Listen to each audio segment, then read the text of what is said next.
जानती हो सुमन, गुड्डू ना, देखो भाई तुम बुरा मत मानना, वो गुड्डू ना जो मेरी चचेरी बहन है पम्मी आई थी शादी में, उसमें तुम ध्यान नहीं होगी, उसके पीछे एकदम दीवाने थे। शुरू से हमसे कहते थे कि भाभी हमको तो आप ही की जैसी लड़की से शादी करनी है, आपके घर की लड़की से, आप इतनी सुंदर है, सब काम करती है, तो हमको तो आप ही की जैसी लड़की से शादी करनी है। अरे पम्मी को जानती हो ना? अरे वही ना जो थोड़ी पतली सी थी एकदम, और एकदम ऐसे थी।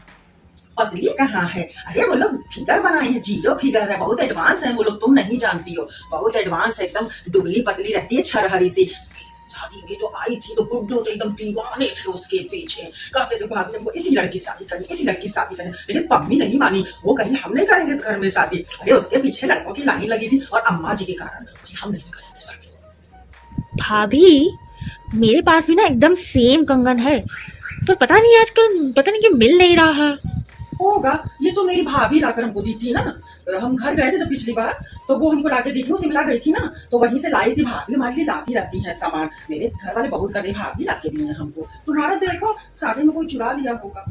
अच्छा हाँ भाभी जानती कुछ भी नहीं आता, कुछ भी नहीं आता। ये नहीं मट्ठे की चाय बना दी थी, समझ ही नहीं पाई थी कि दूध रखा है मट्ठा रखा, कुछ नहीं सीख के आई है। आटा गूंथने तक का सबूर नहीं है, रोटी पूरा जला दी थी। साड़ी पहनने में तो बताओ, आज की लड़कियां तो तेज होती, साड़ी वाड़ी सीख के आई, साड़ी पहन और चले गई तो टंगा की तरह ऐसे ऐसे ऐसे ऐसे। क्या बताए, मतलब कुछ नहीं सिखा के भेजे हैं घर वाले मेरे को, इधर उधर खाली जब देखो तो हमारा सर दर्द करा, हमारी तबीयत खराब, जाके ले जाए।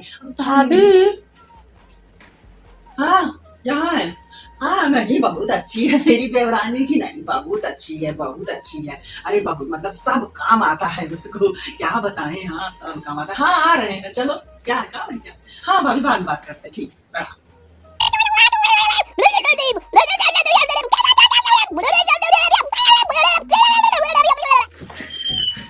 धूल है जी तुम्हारे दरवाजे पे, बहुत धूल करती हो, सब साफ नहीं करती हो क्या?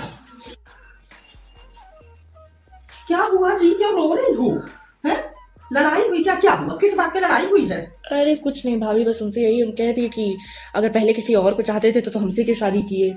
अरे पागल हो क्या, वो तो शादी के पहले की बात थी ना, अब शादी के पहले का प्रोसेस, अब तुमको बता दी तो तुम लड़ाई करोगी। और देखो गुड्डू सब दिन की चित्ती है, सब दिन की चित्ती है, वो किसी की सुनते नहीं है, समझी कि नहीं? आदमी अपना ऐसे ही होते, ज्यादा मुंह मत लगा करो। अरे क्या करना पागल कहीं, वो तो शादी के पहले की बात थी, इसमें लड़ने वाली कौन? पूछा पूछी मतलब तुमसे कुछ बता भी नहीं सकते, बताओ। अब तुमसे कुछ बात करें तो तुम जाके पूछोगी, ऐसे मत किया करो, ठीक है? अरे गुड्डू अब खाना नहीं खाए, बताइए मतलब ये क्या बात हुई? लड़ाई झगड़ा अपनी जगह है, खाना नहीं दी क्या आपको सुमन? ये तो गलत बात है भाई, खाना क्यों नहीं? चलिए खाना खाइए। नहीं नहीं नहीं, हम एकदम नहीं सुनेंगे। आप पहले मेरे हाथ से खाते थे कि नहीं खाते थे, ये बताइए। नहीं, लड़ाई जगह अपनी जगह है, खाना उसको देना चाहिए, वो सब बात अपनी जगह है, कोई बात नहीं। हम तो है ना आपकी भाभी, अभी भाभी माँ समान होती है ना, भाभी अभी है। चलिए खाना खाइए, हम अपने हाथ से खिलाएंगे, चलिए। नहीं नहीं नहीं एकदम नहीं, चलिए खाना। भाभी सुने है ना, सीनू भैया की जो दुल्हन आई है बड़ी सुंदर है, खूब एकदम गोरी सी। क्या सुंदर है, नटुल्ली भर की तो है। हम जब आए थे ना पूरे गांव में सरनाम थे, मेरे जैसा तो कोई आया ही नहीं अभी तक गांव में। सब लोग कहते थे, चचा तो हमेशा कहते थे कि पपीता के जैसा मुंह का नक्शा वाली तो कोई लड़की आज तक गांव में आई ही नहीं। इतनी उम्र हो गई है लेकिन अब भी सब लोग कहते हैं कि पपीता।